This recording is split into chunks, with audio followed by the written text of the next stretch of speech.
Yesterday's antitrust hearings in the U.S. House of Representatives focus on big tech's big data as something open to use in restraint of trade.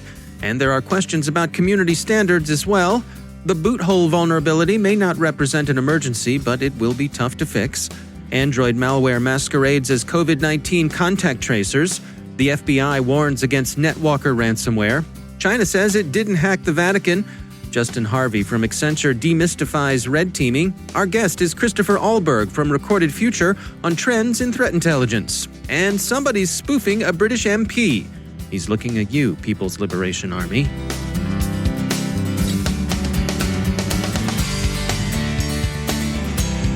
And now, a word from our sponsor, ExtraHop, securing modern business with cloud-native network detection and response. The massive shift to remote work has turned the reality of work on its head. With cloud and multi-cloud adoption, comprehensive visibility is more important than ever. But in order to protect your business, you need more than unified visibility. You need intelligence response workflows so teams can collaborate easily and act quickly. ExtraHop helps organizations like Wizards of the Coast detect threats up to 95% faster. As John Kreese, senior IT engineer, put it, quote, ExtraHop is helping us accelerate cloud adoption by ensuring our workloads are secure. See how it works in the full production demo, free and no forms required at extrahop.com/cyber. That's extrahop.com/cyber. And we thank ExtraHop for sponsoring our show.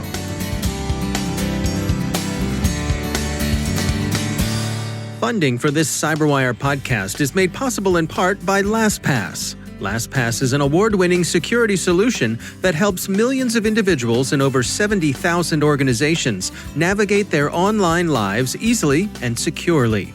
Businesses can maximize productivity while still maintaining effortless, strong security with LastPass.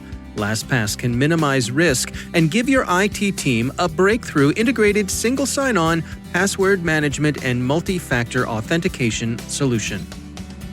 From the CyberWire studios at Data Tribe, I'm Dave Bittner with your CyberWire summary for Thursday, July 30th, 2020. Amazon, Apple, Google, and Facebook completed by WebEx yesterday's testimony before the U.S. House Judiciary Committee's Antitrust Subcommittee.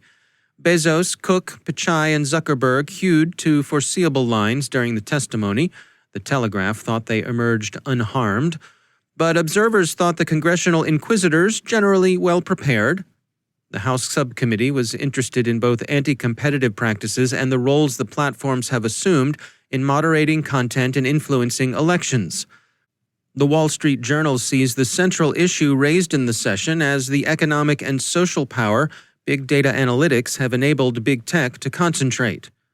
The chief's answers to both questions about alleged anti-competitive practices were to disclaim any attempt to use data they collect on their customers or partners to favor their own business at the expense of those customers or partners.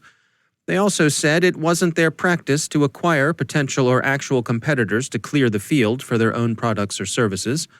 To questions about content moderation, with Democrats seeming mildly in favor of more of it, Republicans decidedly wanting less of it, the executives gave mixed responses that expressed an interest in enabling the free sharing of ideas, feelings, and experiences, but within the limits of safety and unspecified community standards. The representatives seemed well briefed, equipped with news reports, corporate email exchanges, and stories from disgruntled competitors and customers. In fairness to big tech, the questions they were asked were sometimes complex, presumed that those testifying would have sufficient amount of detail at their fingertips, and were in most cases tenditious. They had the character of a cross-examination whose purpose isn't to elicit new information, but rather to get things you already think you know into the record. The answers stayed as close as possible to the statements the companies came in wishing to make. At several points, those testifying promised to return responses once they had the opportunity to check the information on which their answers would depend. Those follow-ups will cover specific cases of alleged anti-competitive practices, details on the composition of their fact-checking and other content moderation staffs, their use of data analytics, and the specifics of content moderation policies or community standards in force at their companies. Two things seem likely, at least to our editorial staff who listened to the hearing.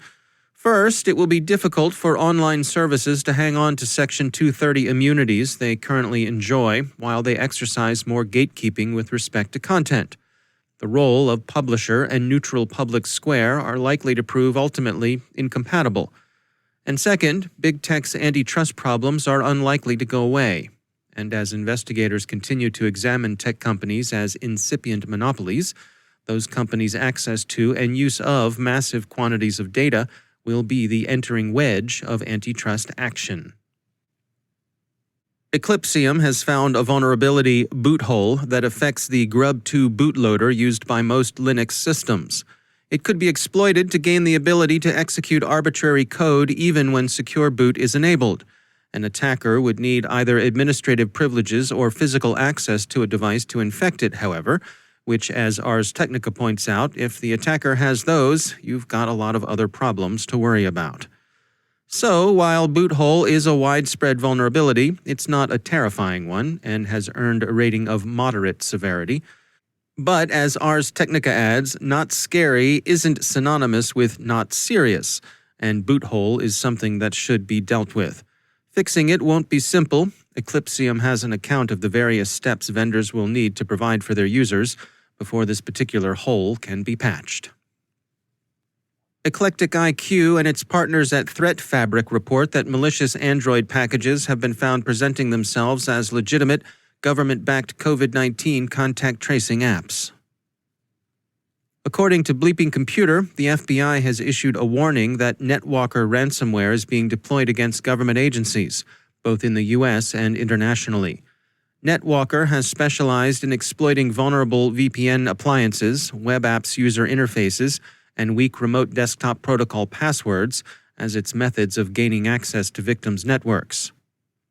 The Bureau said, quote, "Two of the most common vulnerabilities exploited by actors using Netwalker are PulseSecure VPN, CVE 2019-11-510, and Telerik UI, CVE 2019-18-935.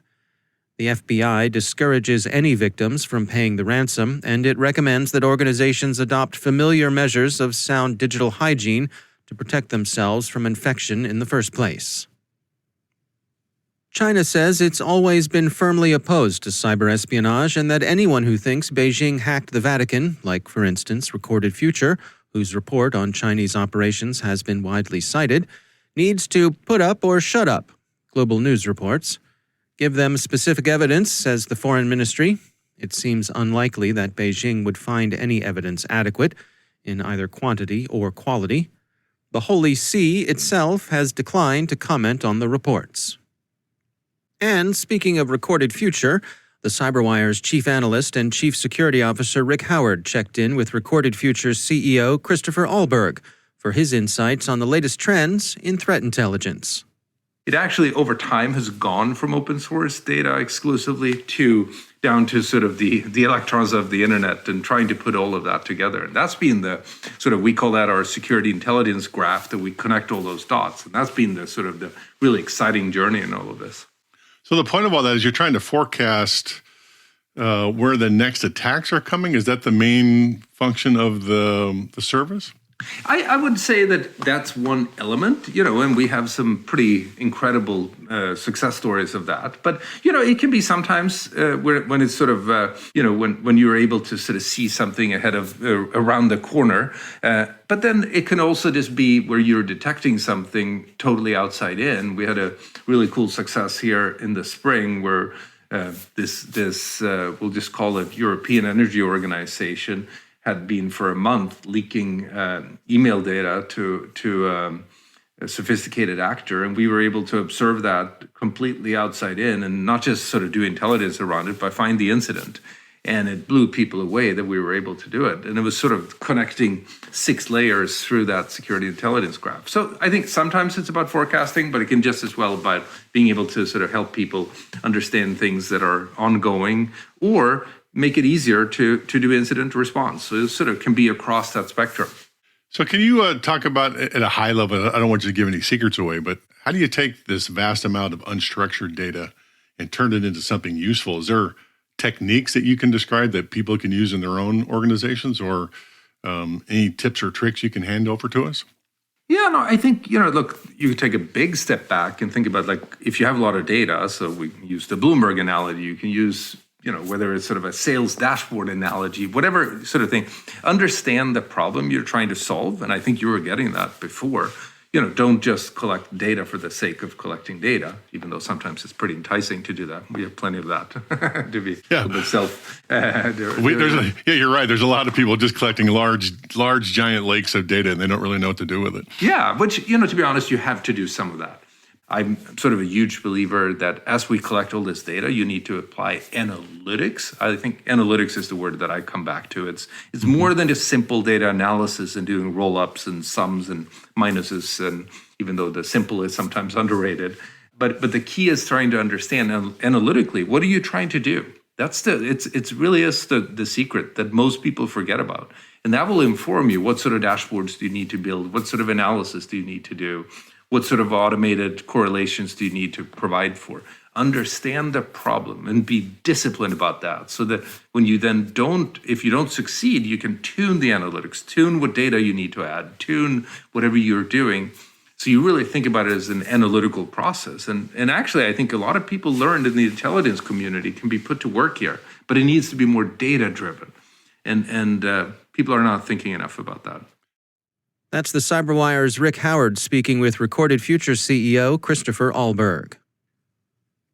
And finally, whatever China might have been up to in the Vatican and the Hong Kong diocese, and candidly, it looks like it was up to no good, there are other allegations of the Chinese services undertaking some active cyber measures against an out-of-favor foreigner. Conservative member of the British Parliament, Tom Tugendhat, who chairs the Foreign Affairs Select Committee and has been critical of China, says he's been the victim of an email spoofing campaign in which Chinese operators send embarrassing emails and other communications from bogus accounts that purport to be his. The Express says that Mr. Tugendhat realized the campaign was in progress when a reporter asked him about a press release he'd issued, only in fact he hadn't issued it and was quite in the dark about it.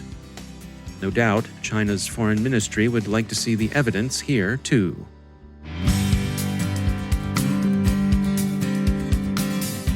And now, a word from our sponsor, GDIT. Cyber impacts every aspect of our lives. That's why GDIT is driven to ensure clients have cyber protection today while outthinking the threats of tomorrow. GDIT secures today, embedding resilient cyber solutions into every aspect of the mission, from fortifying our nation's critical infrastructure to securing the tactical edge.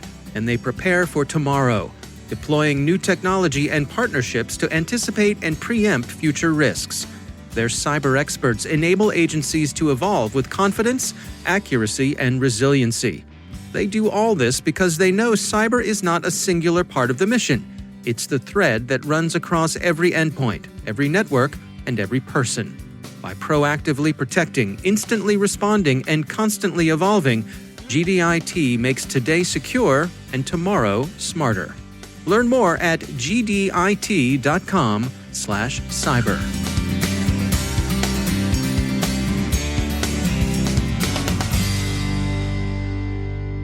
And joining me once again is Justin Harvey. He is the Global Incident Response Leader at Accenture. Justin, always great to have you back. I wanted to check in with you and get your take on red teaming. And just start with some basics. How do you define it? And how does it work within the organizations that you work with? Well, red teaming is a concept where you take humans and you make them act like an adversary toward an objective. And that objective, or those objectives that you define, there are multiple ways to accomplish them. You can do them through social engineering. You can do them through direct system and network exploits. And of course, there's always a set of rules of engagement around a red team operation that should be discussed ahead of time. Can outside tools be used, like 0 days? There's also the behavior of the red team. Should you simulate being a nation state in an enterprise when nation states typically aren't targeting you. So you want to right size that red team engagement. There has been a lot of talk these days about automating red teaming, and I think that I'm a little bit of opinion here that until we can have a system that really mimics the thought process of humans, then we're likely not to see an effective automation of red teaming, because red teaming really requires the team to sit there and think about, okay, how are we going to accomplish the mission, just like a normal adversary would, and then of course simulate it in an environment. There are ways out there to automate a lot of persistence, vulnerability checking, persistent network scanning, but I would never consider them part of a red team engagement. When you're out there looking for someone to be a red teamer, you're interviewing somebody or something like that, what are the attributes you look for? What makes a good red teamer? I would say one of those attributes would be cleverness, the ability to think outside the box and be able to look at a problem in a different way. If you need to get access to a system, and let's say it's a pretty tight system, well, then you're going to think, well, how do I get in? If I can't do a direct network or system exploit, I don't have access to the system, how do I do it? And you want to watch your candidates or your red teamers' thought process to say, okay, how do I get in? Well, I can't get on via the network or the system. Well, how about if I get on via an administrator? Or what sort of communications are going in and out of that box, and examining the network activity and maybe compromising a neighbor and then using that neighbor. So I think number one, maybe, and these are in no particular order, Dave, I'd say one of them is being clever. And I think another one is being a geek, being someone who is technically proficient and that just loves breaking into systems. And I could say the same is true for incident response and all of the other disciplines that we have in cyber defense, Dave, and that is you've got to be passionate about what you do. And that passion also has to be channeled into technical acumen. So red teaming, just like incident response, requires a pretty high degree of technical sophistication, being able to write scripts, being able to look at executables or network traffic, and being able to string a few of these together.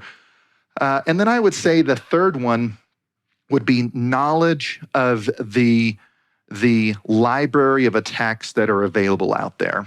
And I use the library like a capital L.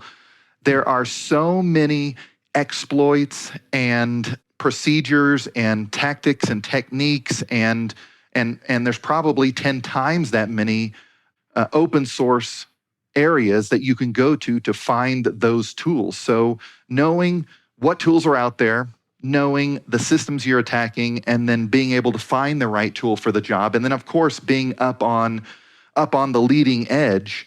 Some of the most successful red teamers at Accenture are always looking at the news and looking at open source intelligence and saying, oh, wow, there's this new type of exploit that this other red team did over here. I bet you I could grab that code and apply it to this other situation here. So I would say those are the main three things that I look for in red teamers.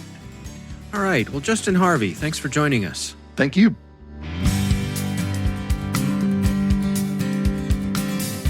And that's the CyberWire.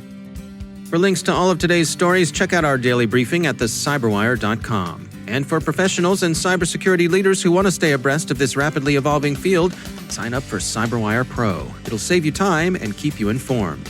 Listen for us on your Alexa smart speaker, too. Thanks to all of our sponsors for making the CyberWire possible, especially our supporting sponsor, Proofpoint's Observe It, the leading people-centric insider threat management solution. Learn more at observeit.com. The CyberWire podcast is proudly produced in Maryland out of the startup studios of Data Tribe, where they're co-building the next generation of cybersecurity teams and technologies. Our amazing CyberWire team is Elliot Peltzman, Haru Prakash, Stefan Vaziri, Kelsey Bond, Tim Nodar, Joe Kerrigan, Harold Terrio, Ben Yellen, Nick Valecki, Gina Johnson, Bennett Moe, Chris Russell, John Petrick, Jennifer Iben, Rick Howard, Peter Kilpie, and I'm Dave Bittner. Thanks for listening. We'll see you back here tomorrow.